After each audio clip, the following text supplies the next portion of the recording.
सांझ के बादल पद्यांशों के अर्थग्रहण और प्रश्नोत्तर।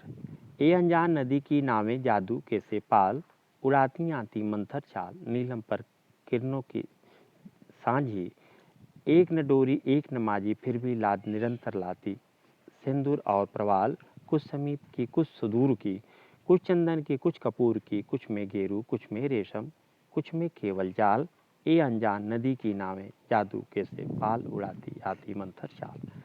प्रस्तुत काव्यांश के केंद्रीय भाव पर प्रकाश डालें। प्रस्तुत काव्यांश में कवि ने प्रकृति के गद्यात्मक रूप से चित्रण के साथ ही अपनी वर्णन शक्ति की सजीवता को प्रदर्शित करते हुए सामा के बादलों को पालों वाली नाव जैसी चित्रित किया है, जिसमें बहुत सी रंगीन छवियां एवं आकृतियां बनती बिगड़ती रहती हैं। कवि ने संध्याकालीन बादलों के सौंदर्य किस रूप में किया है? कवि ने संध्याकालीन बादलों के सौंदर्य का वर्णन करते हुए कहता है कि बादल अनजान नदी की नाव हैं जो धीमी गति से जादू के पालों को अड़ाती हुई चलती रहती हैं। अर्थात जिस प्रकार नदी में पानी के बहाव के साथ सब कुछ बहकर चला जाता है, उसी प्रकार बादल रूपी अनजान नदी की नावें अपने साथ सभी कुछ बहाती हुई चलती हैं। कवि ने बादल रूपी नावों के किन किन रूपों का वर्णन किया है?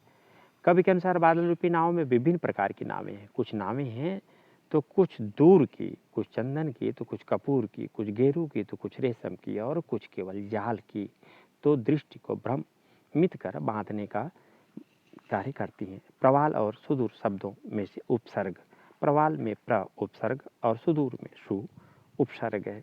प्रस्तुत काव्य पंक्तियों के रचनाकार एवं रचना का नाम लिखें।